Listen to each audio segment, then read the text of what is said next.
ನಮಸ್ಕಾರ ಸ್ನೇಹಿತರೆ. ಇಂದಿನ ಈ ವಿಡಿಯೋದಲ್ಲಿ ನಾವು HRMS 2.0 ಪೋರ್ಟಲ್ನಲ್ಲಿ ಗೆಜೆಟೆಡ್ ನೌಕರರ ಎಜಿ ಪೇ ಸ್ಲಿಪ್ ಅಂದರೆ ಮಹಾಲೇಖಪಾಲರ ವೇತನ ಚೀಟಿಯನ್ನು ಹೇಗೆ ಜನರೇಟ್ ಮಾಡುವುದು, ಪರಿಶೀಲಿಸುವುದು ಮತ್ತು ಅನುಮೋದಿಸುವುದು ಎಂಬುದನ್ನು ಹಂತವಾಗಿ ತಿಳಿಯೋಣ.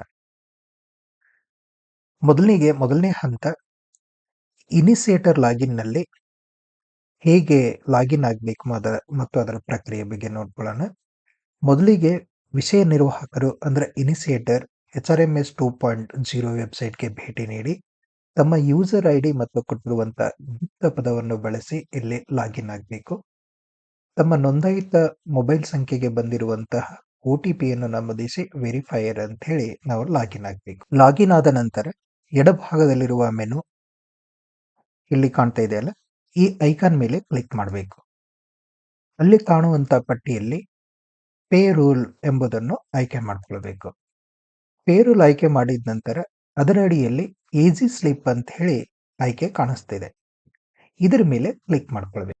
ಈಗ ನಿಮಗೆ ಇದರಲ್ಲಿ gazetted employee slips list screen open ಆಗುತ್ತೆ.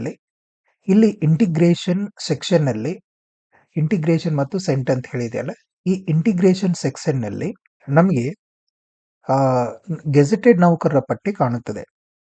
ವಿವರಗಳನ್ನು ವೀಕ್ಷಣೆ ಮಾಡಬೇಕು ಅಂತಂದ್ರೆ ಈ ಬಲಭಾಗದಲ್ಲಿರುವಂತ ಎಡಿಟ್ ಪೆನ್ಸಿಲ್ ಐಕಾನ್ ಮೇಲೆ, ಈ ಬಟನ್ ಮೇಲೆ ಕ್ಲಿಕ್ ಮಾಡಬೇಕು. ಇಲ್ಲಿ ನೀವು ನೌಕರರ ವಿವರಗಳು, ಇನ್ಕ್ರಿಮೆಂಟ್ ವಿವರಗಳು ಮತ್ತು ಮುಖ್ಯವಾಗಿ ಮಹಾಲೇಖಪಾಲರಿಂದ ಸೃಜನೆಯಾದಂಥ ವೇತನ ಚೀಟಿಯನ್ನು ವೀಕ್ಷಿಸಬಹುದು. ಇದರಲ್ಲಿ ನಂತರ ವಿವರಗಳು ಸರಿಯಾಗಿದ್ದರೆ ಕೆಳಗಡೆ ಇರುವಂತ ಇಲ್ಲಿ ರಿಮಾರ್ಕ್ ಬಾಕ್ಸ್ ನಲ್ಲಿ ಶರವನ್ನು ನಮೂದಿಸಬೇಕು. ಇಲ್ಲಿ ಎಕ್ಸೆಪ್ಟೆಡ್ ಅಂತ ಹೇಳಿ ನಾವು ಬರೀತೀವಿ. ನಂತರ ಇಲ್ಲಿ ಕಾಣುವಂತ ವೆರಿಫೈ ಅಂಡ್ ಸಬ್ಮಿಟ್ ಬಟನ್ ಮೇಲೆ ಕ್ಲಿಕ್ ಮಾಡಬೇಕು. ಆಗ ನಮಗೆ are you sure want to submit ಅನ್ನುವಂತ ಒಂದು ಪಾಪ್ಅಪ್ ಮೆಸೇಜ್ ಬರುತ್ತದೆ. ಇದನ್ನು ನಾವು ಓಕೆ ಅಂತ ಹೇಳಿ ಕ್ಲಿಕ್ ಮಾಡ್ತೀವಿ. ಆಗ ಇದರಲ್ಲಿ ಎಜಿ ಜೆಮ್ಸ್ ರಿಕ್ವೆಸ್ಟ್ ಸಬ್ಮಿಟೆಡ್ ಸಕ್ಸಸ್ಫುಲಿ ಅಂತ ಹೇಳಿ ಬಂತು. ಇಲ್ಲಿ ಇದರೊಂದಿಗೆ ಇನಿಷಿಯೇಟರ್ ಕೆಲಸ ಇಲ್ಲಿ ಮುಗಿತು. ಈಗ ಕಡತು ಮುಂದಿನ ಹಂತಕ್ಕೆ ಅಂದರೆ ಪರಿಶೀಲಕರಿಗೆ ಅಂದರೆ ವೆರಿಫೈರ್ ಅವರಿಗೆ ಸ್ವಯಂ ಚಾಲಿತವಾಗಿ ರವಾನೆಯಾಗುತ್ತದೆ.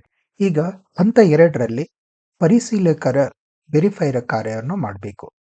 ಈಗ ಪರಿಶೀಲಕರು ಅಂದರೆ ವೆರಿಫೈರ್ ಅವರು ತಮ್ಮ ಐಡಿ ಮೂಲಕ ಲಾಗಿನ್ ಆಗಬೇಕು.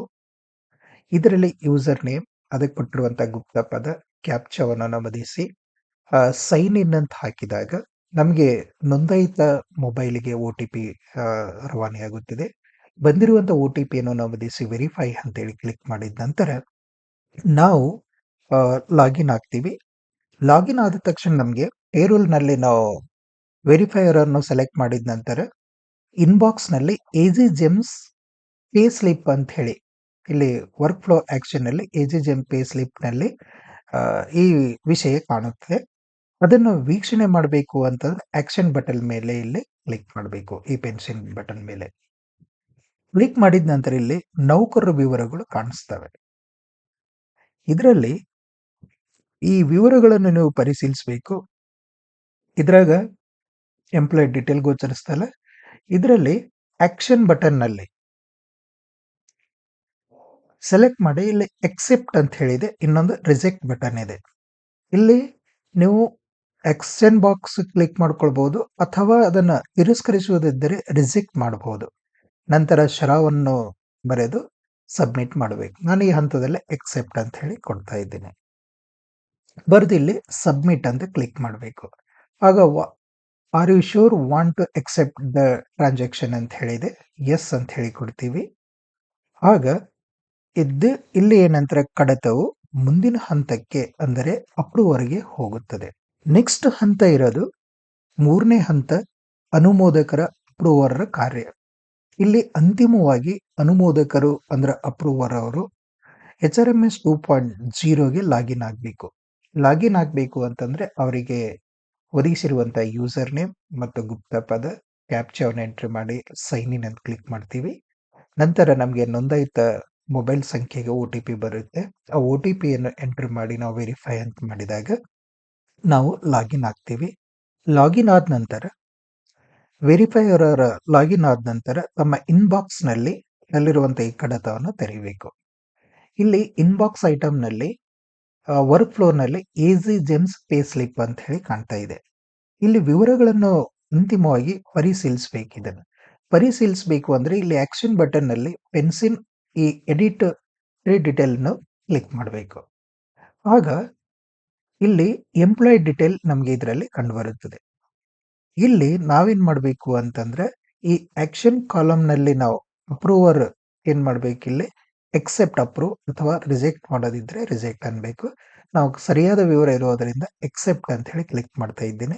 ಶರನಲ್ಲಿಯೂ ಸಹ ಎಕ್ಸೆಪ್ಟೆಡ್ ಅಂತ ಹೇಳಿ ಬರಿತಾ ಇದ್ದೇನೆ. ಇಷ್ಟಾದ ನಂತರ ಇಲ್ಲಿ ಸಬ್ಮಿಟ್ ಬಟನ್ ಇದೆ. ಸಬ್ಮಿಟ್ ಅನ್ನು ಕ್ಲಿಕ್ ಮಾಡಬೇಕು.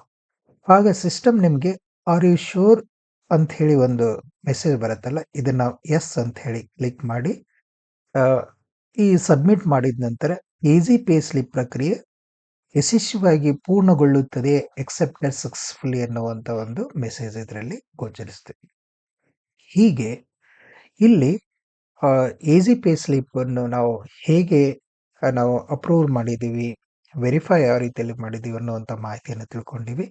ಇಷ್ಟಾದ ನಂತರ ಮತ್ತೆ ನಾವು ಇನಿಷಿಯೇಟರ್ ಲಾಗಿನ್ ಹೋಗಿ ಇನಿಷಿಯೇಟರ್ ಲಾಗಿನ್ನಲ್ಲಿ ಪೇರೋಲ್ ಕ್ಲಿಕ್ ಮಾಡಿಕೊಂಡು ಇಲ್ಲಿ ಇನಿಷಿಯೇಟರ್ ಅಂತ ಹೇಳಿ ತೆಗೆದುಕೊಳ್ಬೇಕಂತ ಹೇಳಿದ್ನೆಲ್ಲ, ಇನಿಷಿಯೇಟರ್ ಅಂತ ತೆಗೆದುಕೊಂಡು ಪ್ರೊಸೀಡ್ ಅಂತ ಹೇಳ್ತೀವಿ.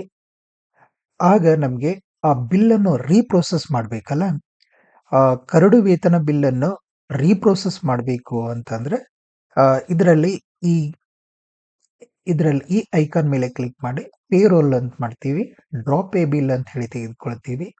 ನಂತರ ಯಾವ ಮಂತ್ ಸ್ಯಾಲರಿ ಅಂತ ಹೇಳಿದೆ ಅಂತ ತೆಗೆದುಕೊಂಡು ಮಂತ್ ಅಂಡ್ ಇಯರ್‌ನ ಸೆಲೆಕ್ಟ್ ಮಾಡಿಕೊಂಡು ಕಂಟಿನ್ಯೂ ಅಂತ ಹೇಳಿ ತಗೊಳ್ಬೇಕು. ಆಗ ಇದರಲ್ಲಿ ಕಾಣುವಂತ ಇನ್‌ಬಾಕ್ಸ್‌ನಲ್ಲಿ ಚೆಕ್ ಬಾಕ್ಸ್ ಅನ್ನು ಕ್ಲಿಕ್ ಮಾಡಿಕೊಂಡು ಇಲ್ಲಿ ಬಿಲ್ ಅನ್ನು ರೀಪ್ರೋಸೆಸ್ ಪೇ ಬಿಲ್ ಅಂತ ಹೇಳಿದೆ, ಇದನ್ನು ಕ್ಲಿಕ್ ಮಾಡಬೇಕು. ಆಗ ಇದರಲ್ಲಿ ಕಾಣುವಂತ ಎಸ್ ಕ್ಯಾನ್ಸಲ್ ಮತ್ತು ಎಸ್ ಅಂತ ಹೇಳಿದೆ, ಕನ್ಫರ್ಮೇಷನ್ ಎಸ್ ಅಂತ ಹೇಳಿ ಕೊಡಬೇಕು. ಆಗ ಸಿಸ್ಟಮ್ ಕನ್ಫರ್ಮೇಷನ್ ಕೇಳಿದ ನಂತರ ಎಸ್ ಕೊಟ್ಟಿದ್ದೀವಲ್ಲ, ಸ್ವಲ್ಪ ಸಮಯದ ನಂತರ ರೀಪ್ರೊಸೆಸ್ಡ್ ಸಕ್ಸಸ್ಫುಲಿ ಅಂತ ಹೇಳಿ ಎಂಬ ಸಂದೇಶ ಇದರಲ್ಲಿ ಬಂತು. ಓಕೆ ಅಂತ ಕ್ಲಿಕ್ ಮಾಡಿದ್ದೀವಿ. ಹೀಗೆ ಬಿಲ್ ಅನ್ನು ನಾವು ರೀಪ್ರೊಸೆಸ್ ಮಾಡ್ಕೊಂಡಿದ್ದೀವಿ. ಈ ಮಾಹಿತಿ ನಿಮಗೆ ಉಪಯುಕ್ತವಾಗಿದೆ ಅಂತ ಅನ್ಕೊಳ್ತೀನಿ. ವಿಡಿಯೋ ವೀಕ್ಷಣೆ ಮಾಡಿದ್ದಕ್ಕಾಗಿ ತಮಗೆಲ್ಲರಿಗೂ ಧನ್ಯವಾದಗಳು. ನಮಸ್ಕಾರ.